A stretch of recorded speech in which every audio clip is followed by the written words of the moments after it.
What is up, everybody? Welcome back. It is Thursday night. Thursday night means one thing. It is time. It is time for some dock talk. We have a new esteemed panel of Jackson kayak anglers in the house tonight. Some you've seen before, some you have not. Some we're getting to know. So, with that being said, let's pick one of the new ones to go first. Vicky, introduce yourself. Tell us a little bit about you, where you're from, and what kind of Jackson kayak you are paddling or pedaling this year. All right. Yeah. Vicky, I am from Texas. Do a lot of the KBF state tournaments or the challenges. I actually pick up my Kusa FD Saturday, and I'm so excited to get it going, get it That's rigged up. awesome. That'll be a great boat. You'll love Yes, it. super excited. Proceed. I'm sorry I interrupted Oh, you. that's all right. I'm like, that's No, really, keep going. it's, yeah, just, Texas, Coosa FD coming. yeah. Mr. Jim Ware. A little bit about you, Hey where you man. hail from, and what kind of Jackson you're pedaling.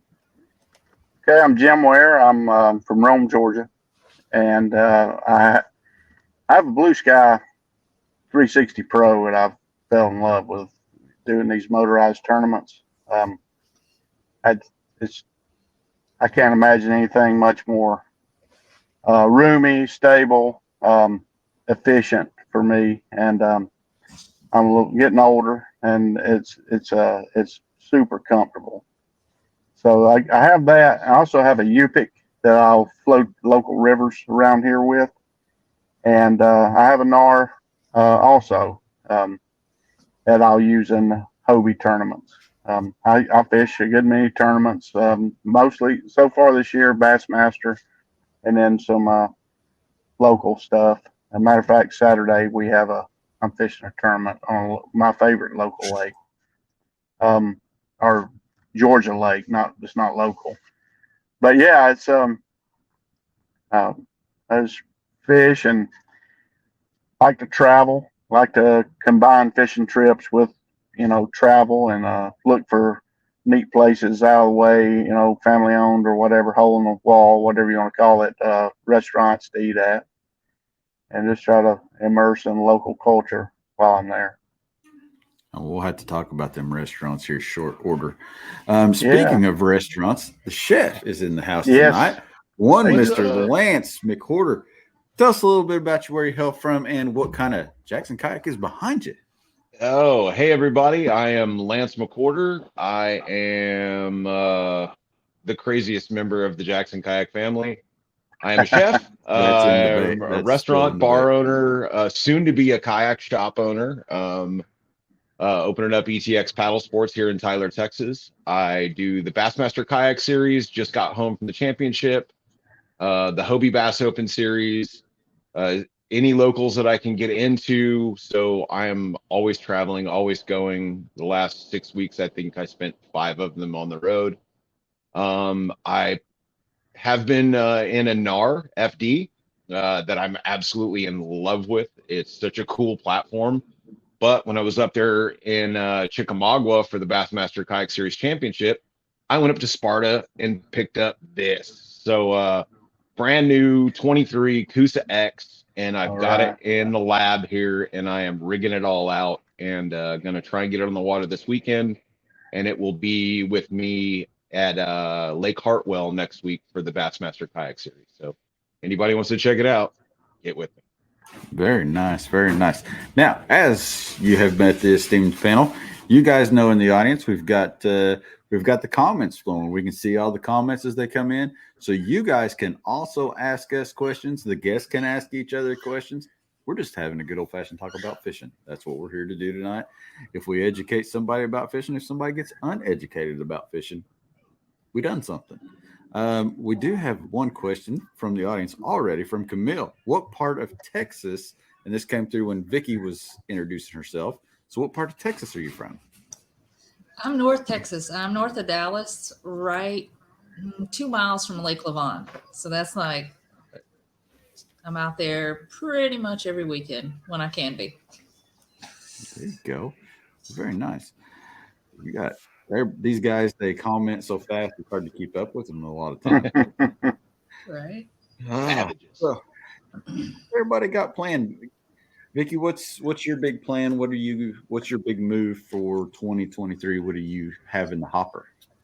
I want to do more tournament type stuff. I started with the challenge series just to ease my way in. So I think get really familiar with tournaments, kayak, the fishing, Mm-hmm.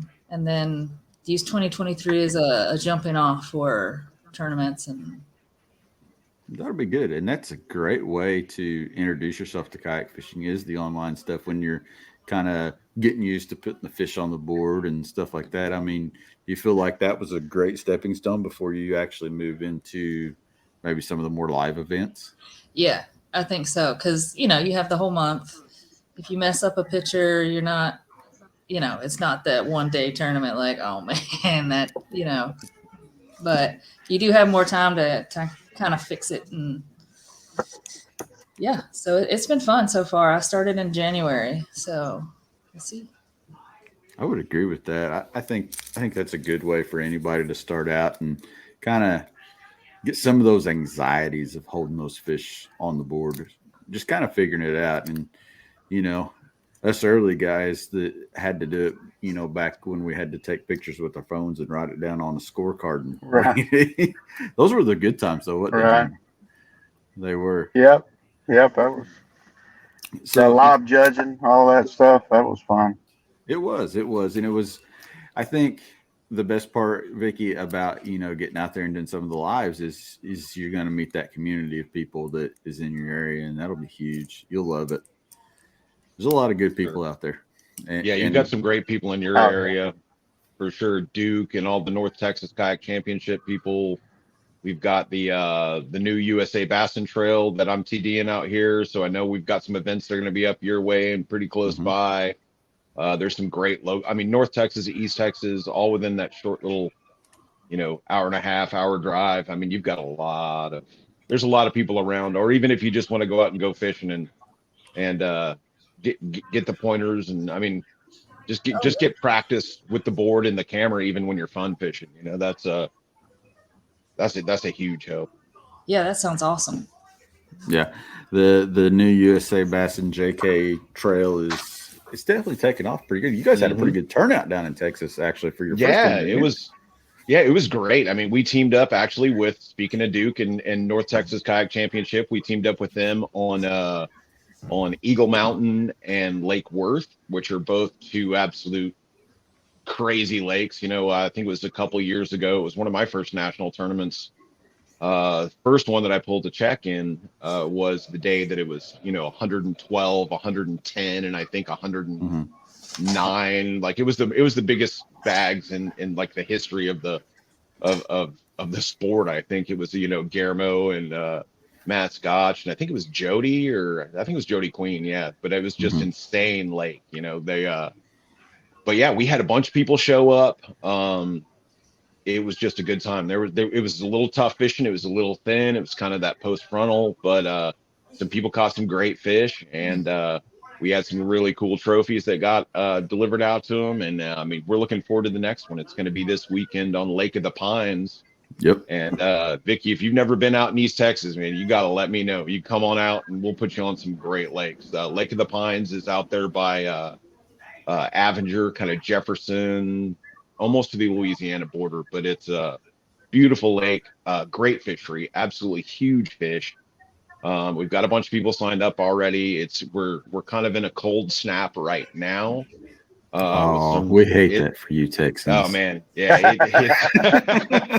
Hey, I just suffered through some of that Tennessee weather, during the Bass Championship. That was icing up guides and 40 degrees and sitting in rain. Shorts weather. Yeah, it's I mean, I'm in shorts, but I'm suffering. I'm definitely suffering. It's raining, but it looks like Saturday it's going to start kind of a warming trend, so that ought to wake those fish up. Slight chance of showers, but nothing crazy. Low wind, so I think it's going to be a really good day.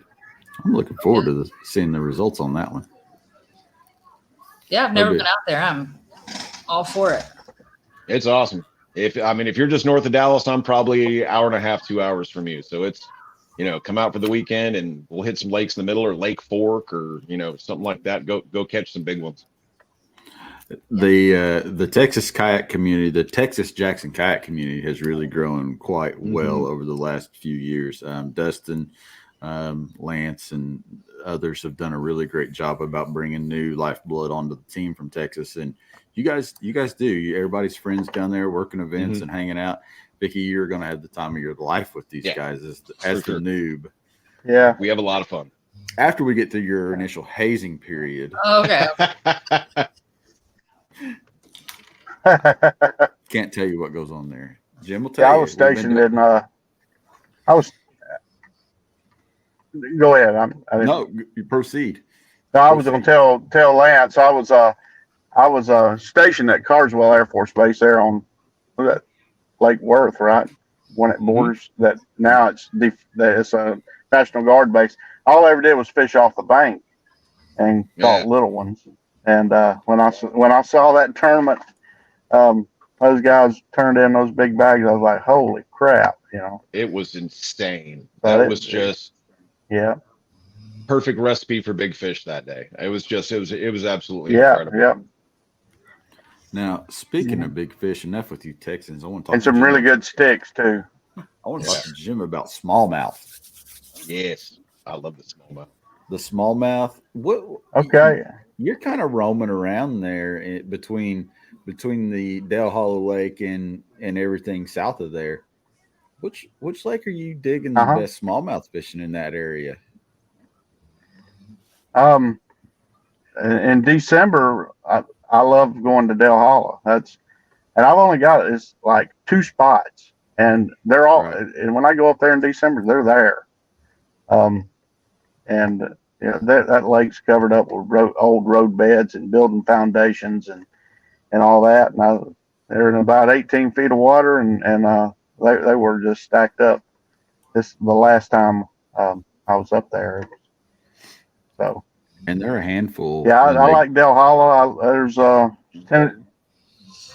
God, yeah, they fight like crazy. And but yeah, the some of the Tennessee River tail races, at times it'll just get stupid. And everybody knows about Wilson Dam and Wheeler Dam. So yeah, I go over and mess around over there some. Here in Georgia, it's Alabama bass. That's largemouth, but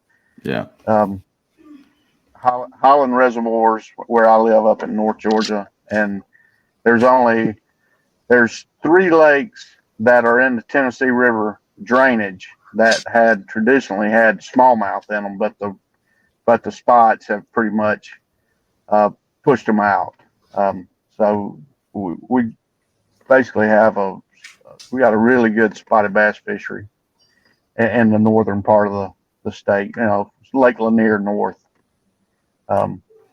Tournament Saturday is on Lake Burton, and it's 40. I think right now it's like 82 degrees. Nice weather today. Saturday it's going to be 45 and pouring down rain. We have a Peach State Kayak Anglers tournament up on Lake Burton, which is the home of the state record spot here in Georgia. That was 8 pound 2 ounces. They stock trout in that lake, and it's just a recipe: blueback herring and trout, and it's small enough that you can cover it in a kayak pretty well. It's like 1,800 acres, so it's not a big lake, but there's some gigantic spots and largemouth in the lake. Right on. Now, everybody obviously has some different kayaks in this group. Jim, you're kind of the champion of the blue sky right now. Why don't you tell folks at home some of the benefits that you're seeing from the blue sky and what it has to offer that's made it such a special boat for you this year? Okay. First off, the high seat is it's basically a bass boat seat. You're sitting up. You're not cramped. You can move. You can twist around. The deck is it's not as stable as a bass boat, but it's as stable as any small bass boat, that I've been on. I can easily walk around, kneel, pick a fish up, get around to the back side of the seat, do whatever I need to on it. One thing with a traditional kayak that I like to fish offshore, so spot lock or pinpoint GPS has always intrigued me, but I was afraid that if I put one of the bow mount trolling motor on a traditional kayak, that I would eventually lose the fish of my life on the front. Because just about every big bass I've ever caught out of a regular kayak, the rod's bent and you just barely clear the bow of the boat when it goes from one side to the other. So I was always hesitant of spending the money on a bow mount trolling motor to put on that. With the Blue Sky, it's actually recessed a little bit behind the pontoons, and it's no problem to stand up and fight a fish around the front. Matter of fact, I stand up probably 80% of the time, even in high winds, and fish if I'm offshore. I can throw a rig, I can throw a big scrounger, I can throw big swim baits, heavy jig, you name it, double hand casting. I don't have it's just been a huge benefit to me for the style of fishing that I like to do, which is offshore stuff. If I'll go where the fish are at, but if I can find something off the bank, I'm going to be out there. There you go.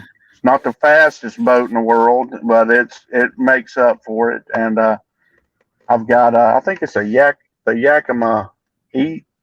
I forget the name of the trailer I have. It's it's not the. Anyway, it's perfectly. The boat fits perfect on there, and I actually push it off, back it into the water. I decked it with some plywood and carpet, the trailer, so the boat sits on that. I walk the tongue out, slide the boat off into the water with a trolling motor engaged, and I remote drive it over to the dock, go park, hit spot lock, go drive, go park, and come back and hop on my boat, and then I drive it back up to the trailer when I'm loading it and pull it on. I mean, it works wonders for me. I hadn't given me any luck in tournaments yet. I can catch them outside of a tournament. I go to a tournament, I bomb, but it'll happen. It'll happen. You'll be back in your winning ways before too long, I got a feeling. Mm-hmm. So talking about tournaments and boats and all that kind of fun stuff, one of the conversations that we've never really had on Dock Talk, and I'll let you guys kind of ask this to each other as well and kind of get technical with as many questions as you guys want to on each other. Let's talk about some fishing line. What are you guys using? I mean, all these tournaments and different things, and what's your ideal go-to setup, rod, reel, line? Whoever wants to take off. I run straight fluorocarbon, 17 pound. My jig rod's got 20 on it, and I haven't had a problem catching fish in clear water with that. And matter of fact, the lake I'm fishing Saturday is crystal clear, and I'll 15 to 17 dragging a jig. I don't have a problem catching a fish up there. Now drop shot, I have 10-pound braid, and I'll put a 6-pound drop shot leader, fluoro leader on it. Sunline's what I've been using, and Power Pro. But and then fishing around grass, I fish straight braid. Go to Florida, I load them up with straight braid, heavy as I can get away. 65 for punching, and then 40 for anything else. So I don't get too light on the line, except for like drop shot. Very fair, very fair. What about the rest of you? Oh, Steve Carroll's I kind of run. Quick question here, real quick. Steve, it is actually 48 inches proceed back to said podcast. Sorry.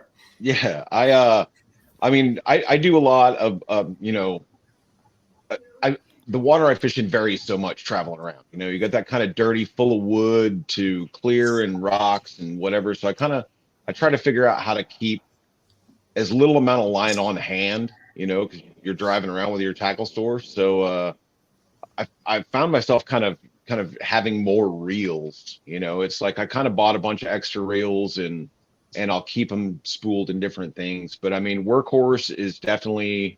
I've been using P-line a lot lately. Both their blue and their tactical fluorocarbon's really good. Workhorse is probably like 14. Cranking, I've been messing around with like Sunline's Crank FC in 12 and 12 to 14.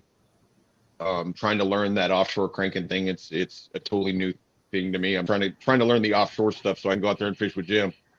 And you know, flipping around grass. You know, I usually flip with 50-pound fins, pitch black wind tamer braid. It's really smooth, really tight line. It casts a mile. It's super tough. You don't have to keep coloring it. If I'm around wood, 20-pound fluoro. Sometimes when I'm fishing Texas rigs, like when we were just out at Caddo, I'll do a braid to leader, you know, just so I can get a little bit tough, but I have enough leader to keep me off the wood because that braid will bite down into the wood. So I'll use that 50 or 30-pound braid to like 15-pound fluoro. Spinning rods, I do 12-pound braid to usually 12-pound fluoro. Unless drop shots, then I'm just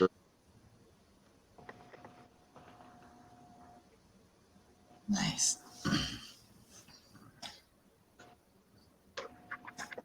I do a lot of braid. I do some fluoro, but I'm really stuck on my 20-pound braid. I don't have a reason. I just love it. Ain't nothing wrong with that. Ain't nothing wrong with that. Yeah. Right. Yeah. All right. Yeah, throwing moving baits, I don't have.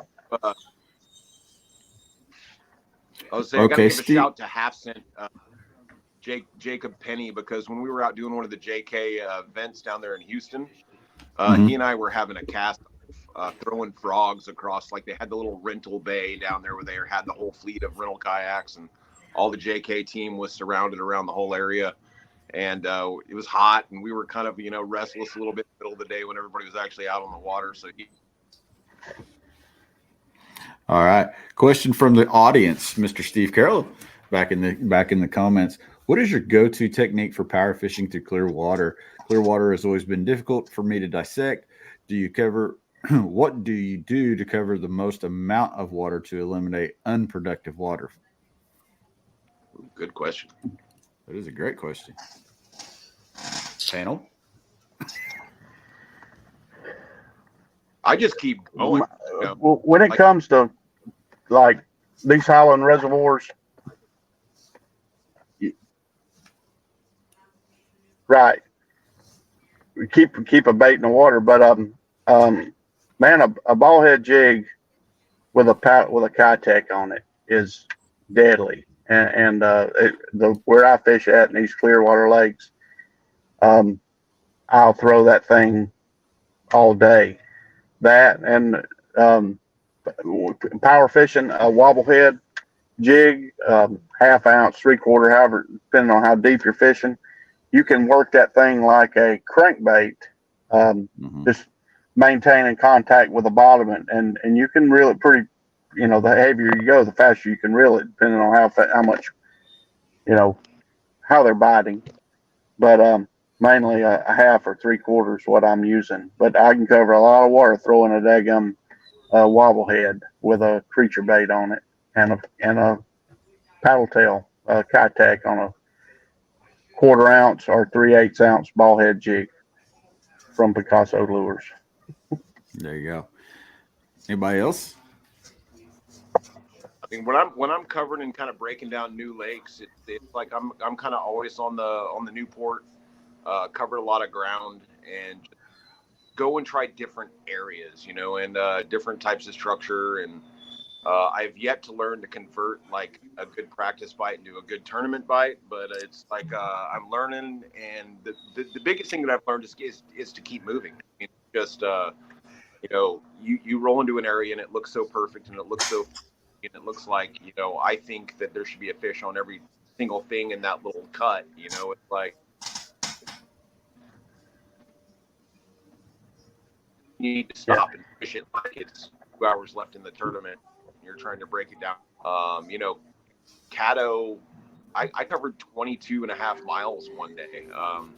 With the K180, just cruising, and I'd run to an area real fast and kind of pick apart a little bit, kind of figure it out, run to another one, try and figure it out, run to another one, just kind of tried to look on the graph and look at where winds affect things, try and sample every little bit, and then kind of keep tracks. I started really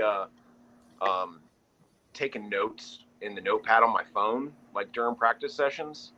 And that's really helped a lot. Like, 'cause it's kind of like you roll into an area and you're like, oh, I remember I caught a fish here, but what was I throwing? Was I throwing a crank? Was I throwing a plastic? So it's like I really started taking and that's really helped me kind of learn how to practice a little bit better.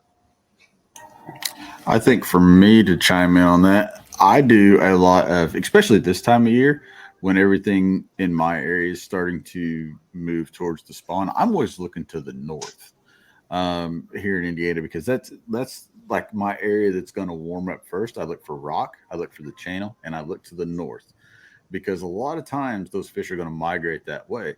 So once I do that, then I could kind of start picking out different points and different channel swings and things where I know that those fish are going to go. Then, you're kind of getting on Google Earth looking for rocky bottoms, lots of stumps where that they're going to gravitate to go spawn. And I think, for me, that's kind of how I start my process of breaking down something new, especially if I know it's clear water. A lot of times you can tell on Google Earth, you can see big rock, whatever.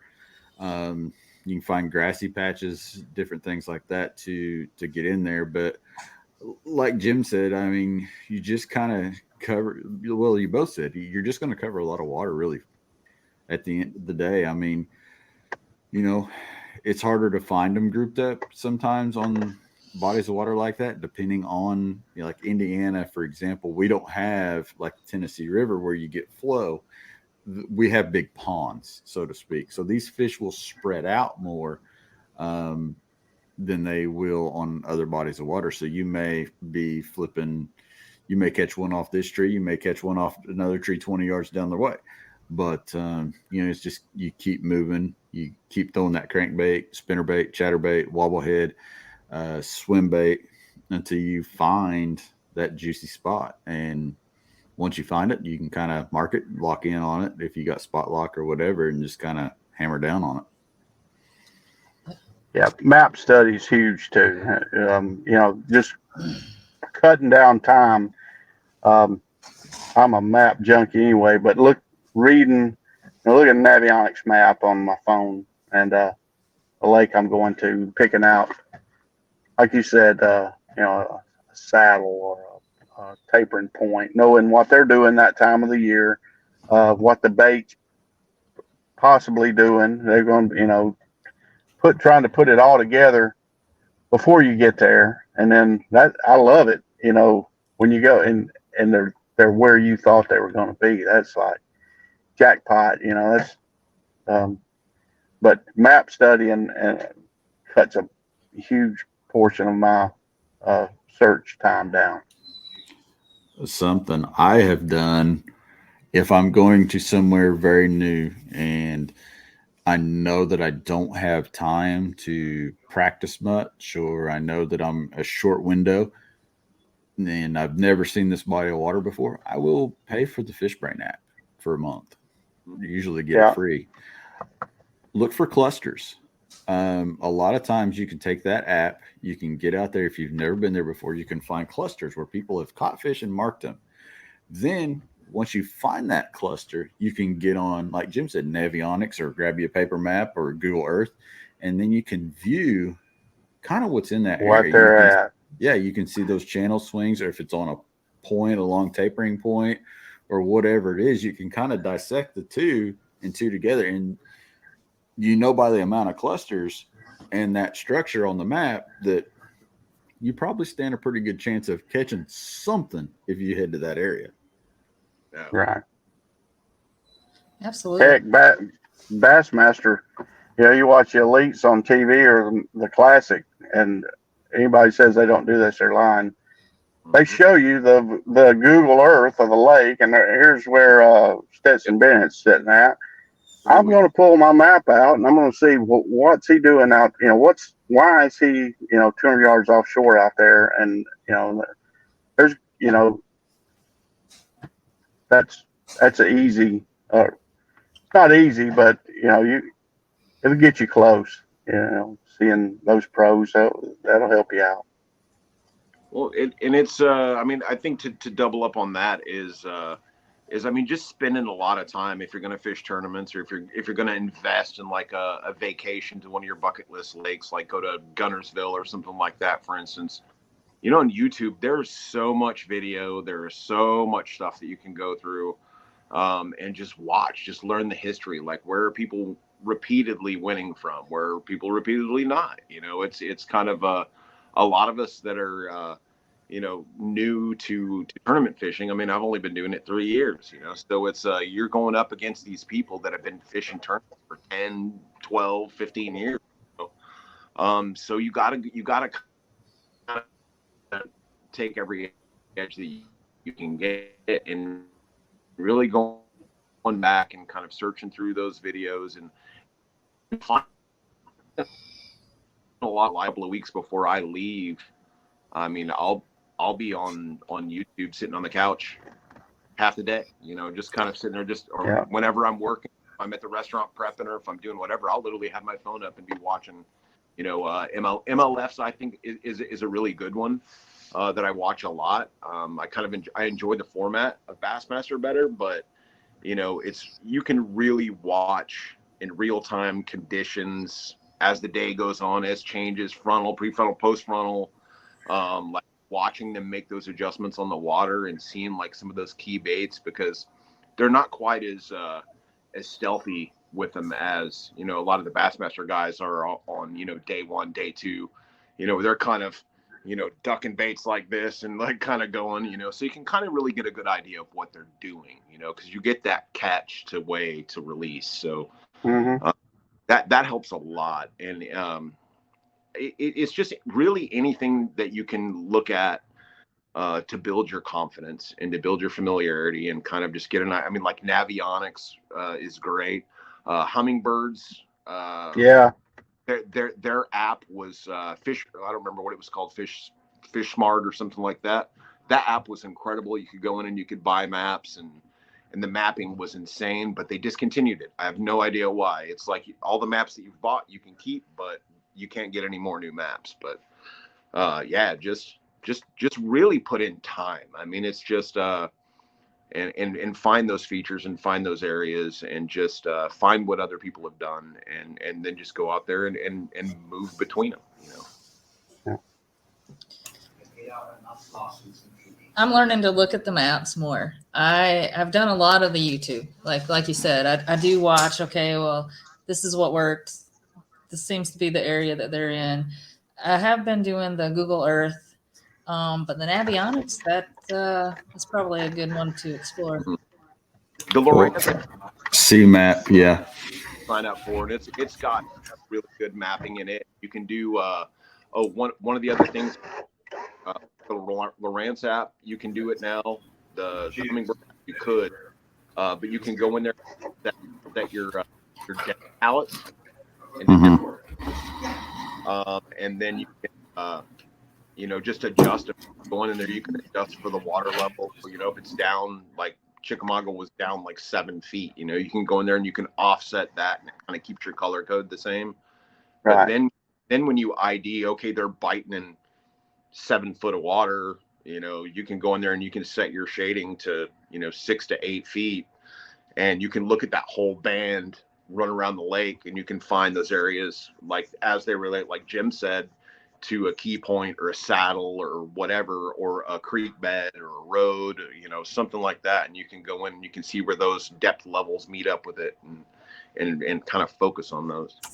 Another quick thing I like about CMAP is the CMAP app. You can actually go in and get wind direction for the day. So if like Saturday, I'm planning on going out, I know I'm going to have an east wind. So it gives me a little bit of an option to play that wind. I can kind of plan in advance for the direction that the wind's going to blow.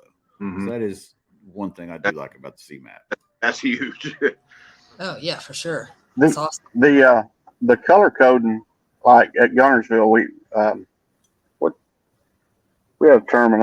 Bassmaster was over there, a kayak series. The first thing I did was saw where the grass cut, the depth, where the grass cut off, and I went back and I changed my depth shading to green from, I think it was 10 foot and that, and boom, when you look at the map, you see where probably grass is everywhere on the lake if they haven't sprayed.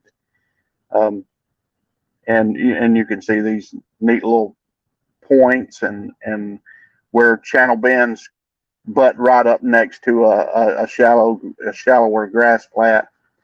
And unfortunately, I found out late on day 2 where some fish were, but anyway, it's a huge tool, that color shading is.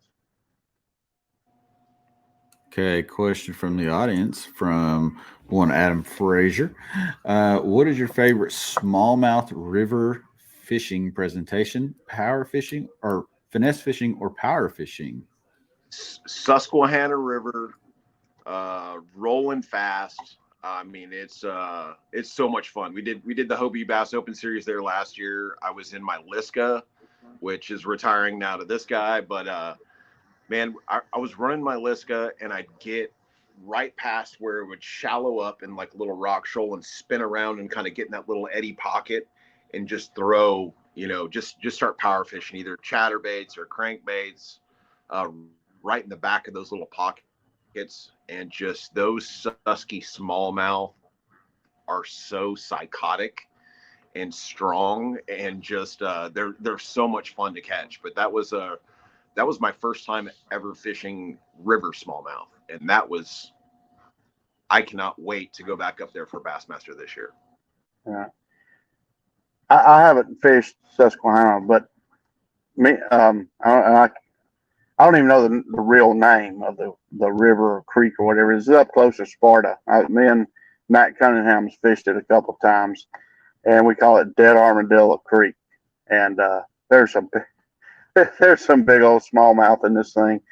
And so I've had more fun on moving water minus. I've caught more smallmouth probably there than if you omit Tennessee River. If you get up in the riverine portions of Wheeler and Wilson, that it gets. I wouldn't say that's river fishing, but yeah, this Dead Armadillo Creek and outside of Sparta, Tennessee, is pretty dang good. I think for me, I'd have to say, to kind of go back and answer finesse or power fishing on the river. I'm a mix. I like to take the junk. Our river in Indiana, White River, where I fish, a lot of times on my end of White River, we're flipping junk. It's a little bit deeper stretch, a lot more laydowns, a lot more stuff than what the guys up in Indianapolis have. So we'll flip a lot of, we flip a Ned rig like it's a freaking, brush hog or something.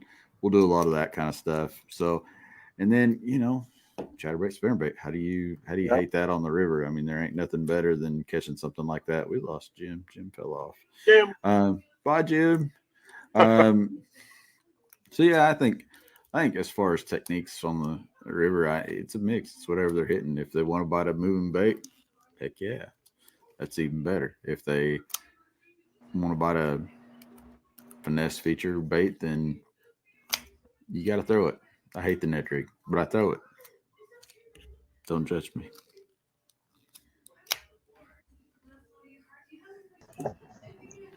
I'm back. You're back. Lance is Yeah, I saying don't know what something, but I happened. can't hear a word he's saying. I see his mouth moving. He's like, anybody else hear him? And oh, no. It's a great conversation he's having with himself, though. What do you think he's saying? Comment in the captions below what you think Lance is saying right now. I don't even think he can hear If this guy orders a well done steak one more time, I'm gonna go drop kick you. Anyway, you say it. Exactly. He can't hear us either. That's the beautiful thing. Like, he is still full go. It's going. Yeah. Still go. One of the comments just come in. Jim has great hair. What is your secret, Jim? She has great hair too. It's genetic. That's my daughter. Yeah, we got Ware hair. That's what we call it. Ware hair. I like it. Yeah, I got this poking around the backside here. But yeah, Steve's being hard on us tonight. He's heard a lot of people talking about the new Mark IV drive is faster than the previous drives. How much of a difference is it really, and why should I consider upgrading my older kayaks like the Big Rig FD to a new drive? I'm on the fence about upgrading. Has anyone done the swap and noticed a difference in the older boats? Yes. So yeah. I tested the Mark IV in the Bite FD at the factory before the Mark IV came out, and Jameson and I actually did a speed test in the Bite FD. Increased speed by, depending on who was in the boat, anywhere from a half mile an hour to a mile per hour, and smoothness is night and day. That's what I will say. Anybody else wants to answer that, go right ahead. I will second that. It's quieter, it's smoother, and it's pretty. The gnar I have is, I mean, I can get that sucker up, or pushing 5. I can't hold it, but it's fast, and it's quicker. Like from the hole, because I had a Big Rig FD, 2 of them, and a Kusa FD, and the gnar just is faster than those boats. Yeah, that is. Yeah, it is. The gnar is the fastest boat we've produced by far. I have not put it in a Big Rig. I would like to. I'd like to see how fast it'll go. I don't know if it'll outrun the gnar. It does have a wider surface area, so it sits higher in the water. So I don't know if it would or not. But it should scoot a Big Rig along pretty well, I would think.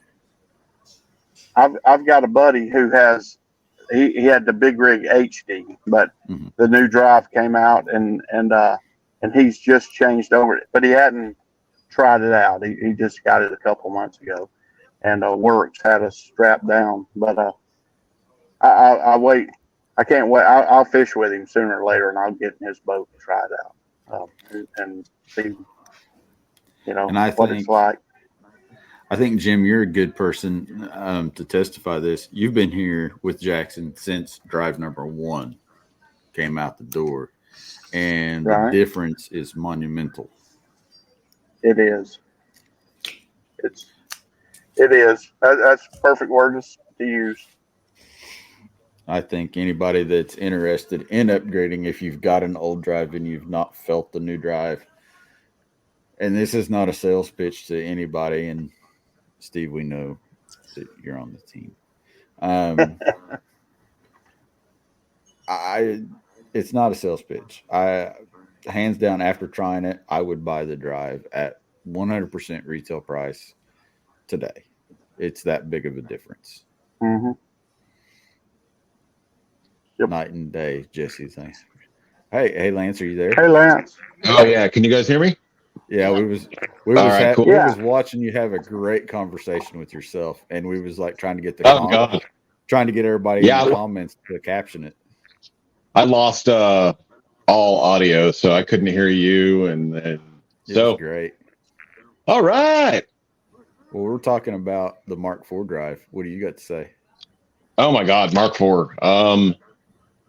Having been through, other iterations of the drive that, I was never mad at.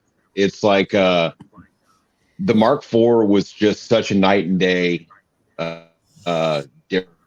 difference. It's like it was familiar, but it's just the performance of it was such a step up. Like Richard Penny brought out one of the NARS out to Gunnersville last year, and we went out and ran it around, and I put up a video on YouTube about it, and it's just that first push that I did on that pedal, you could feel that boat just Yep. And it's just it is such a miraculous change to an already cool concept. It's like they finally the engineers at Jackson just finally just nailed it. It's just I took it to Florida this year for the Hobie Bass Open Series, which is pedal or paddle only. So I was running it in grass, like thick grass, and I ran it in eelgrass. It's powerful. I mean, it's one of those that you don't even need to. It's got enough power, like where they kicked up the ratio, So it's like if you get some grass on the prop, if you just give it a quick like kind of little back and forth, it clears itself, because you've got that mechanical advantage now, and it's just absolutely phenomenal. Good wording. And the best comment that came in while you were talking to yourself was everybody gets free steaks and beer at his restaurant. I don't know about that. I have expensive steaks, man. I'll give you some chips. Free chips. All you can eat chips. They're homemade. So with that, let's see. We've covered up. Question: weighs 140 pounds, 1.5 mile an hour, faster than his previous kayak, which was 11.5, 87 pounds. Mark IV drive is a rocket. Yes, we will agree. Certified. So yeah, you guys got any questions for each other? We're here in the last 10 minutes. It's time for the griller section. Grill each other. Well, I will say that this will be my first pedal drive that I pick up on Saturday. And after hearing this, I'm super excited. Like I'm going to go out on the water as soon as I pick it up. You're going to love it. It is. You'll love it. Yeah.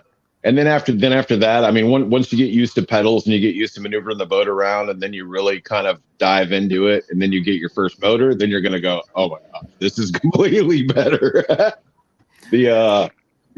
love pedaling around. You'll relearn boat positioning a little bit, Vickie. Absolutely. Like when you first got your paddle, you kind of have to learn to let the wind be your friend and use the wind as your trolling motor and steer with the paddle. Mm-hmm. You'll have some different drift and the pedal drives and doing some different things, and you'll eventually learn how to pump it and hold yourself in a spot and utilize the steering. So there is a little bit of a learning curve when you switch to the pedal drive, but you'll love it. Nice. Yeah. You'll love it. I still use the paddle a lot, even in the NAR. It's such a big boat. Mine's rigged. It's got, everything on it. And I'll pull into, if it's a small spot, or like if I'm in Caddo and I'm a bunch of trees or what have you. There we go. Now I'm going to drop the microphone. But technical difficulties. You're right back. So it's just getting in there and still being able to and my point was going to be is that's what's great about Jackson's is they all paddle so well. So even a huge boat like the NAR or a medium-sized boat like the Coosa, it's like you're going to be able to get to where you're going fast, and then stop, be real stealthy with that paddle, and still be able to move such a big boat around with ease. And Vickie, I think you'll like how the Coosa FD paddles. Okay. Mm-hmm. It's actually a really great paddling boat, just like the NAR. Like it scoots along just as well underneath paddle power as it does the pedal power, which is really one of the most impressive things. And you talk to a lot of these guys after some time, like the Coosa FD to me it's that great middle boat. like there's a lot of places on the river that I would take a Coosa FD that I would not take my bite FD.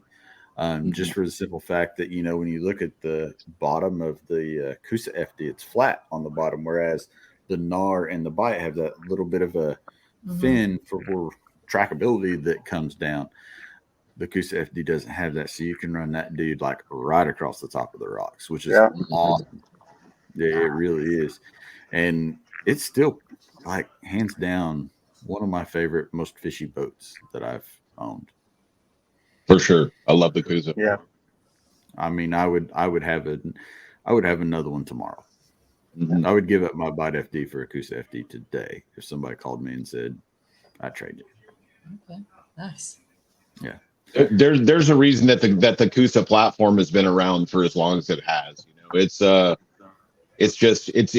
boat. It's the all around boat, and it's you're gonna flip when you get into that thing. I mean flip like in a good way, not in flip over into the water, but I mean you're gonna just kind of you're gonna freak out how cool that boat is. I'm really excited. Cool. We had one question. There it is. What is the roughest water / weather experience you have encountered? Speaking of pedaling, Hobie Bass Open Series last February, Toledo Bend. All boat tournaments were canceled due to weather. We had 30+ mile an hour winds. It was about 20 degrees, 20 or 25. It was right around there. We had just come off of Lake Fork breaking ice in the kayaks a couple weeks before, which I thought was going to be the worst. But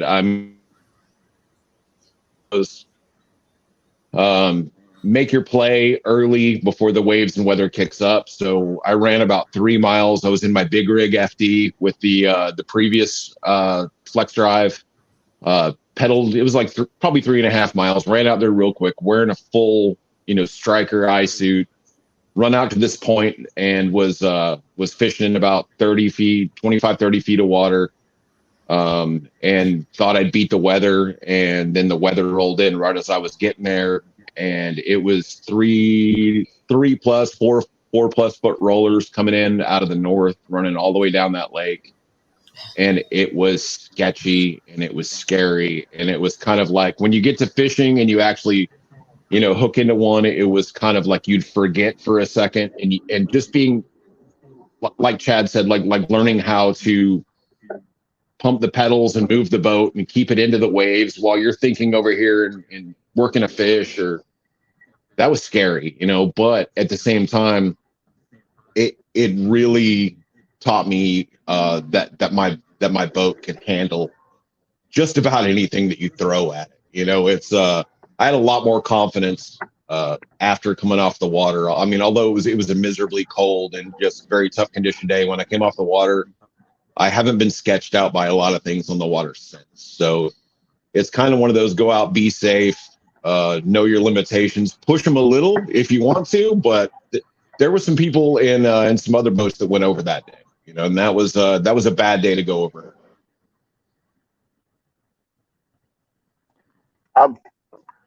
I've been out when it's super cold, windy, but probably the roughest water was on the Atlantic side. I'd launched from the beach.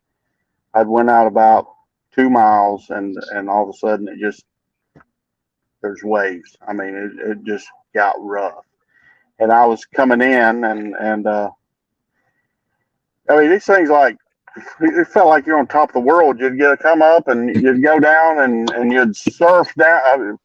I didn't flip, but that was probably the sketchiest. I had to pry the seat off of me when I got it, popped out. It was pretty sketchy. Yeah. Especially worrying you're going to lose all your equipment. That was one flip, and but yeah, that was pretty dang sketchy. I didn't look at the weather that day, and that's a rookie mistake I won't ever make again. I think Barkley's the scariest place I've ever been when it's super windy. because it's so shallow through most of Lake Barkley. That place really gets up in rips. Right. Yeah, that's my come to Jesus moment. It's scary, man. I mean, it's like, It is. yeah, you get into those situations where you're kind of like either back up a little cut, like around a lot of kind of like seawall type of boat docks or something like that, where you've got wind and then you've got like recreational boats.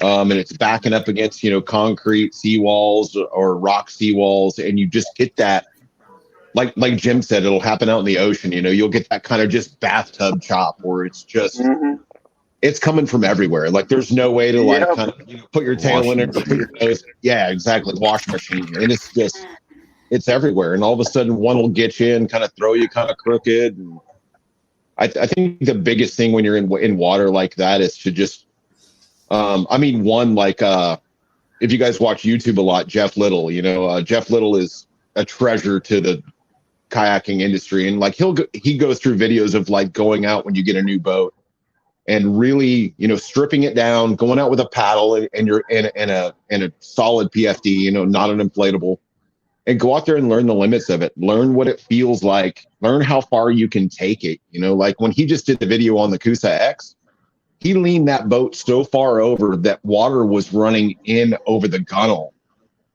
And he still brought himself back up with the paddle. It's just like learning that tipping point. And I think that's a lot of people don't spend enough time with their boats before they put everything on them and just go fishing. It's Right. That'll help a lot. Yeah, Jeff is actually trying to get Jeff lined up to do the Orion podcast here soon, because I feel like he would be an epic guest of massive Fantastic. proportions. Has anybody watched Jeff's Fishing with Joe Biden video? Oh my God, no. You need to go back and it's a Joe Biden lure, number one, but the way he commentaried the whole YouTube video, if you're in that crowd and you have not watched that video, it is hands down amazing. That's awesome. He's got such a great sense of humor too. Like his delivery is just one of a kind. Let's see if I can find it here.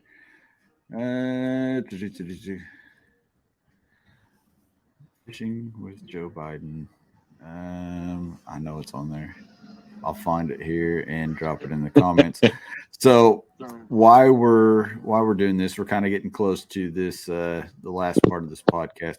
So what I would like to do is go around the room. You guys thank the people that you need to thank and tell them where to find you on the socials.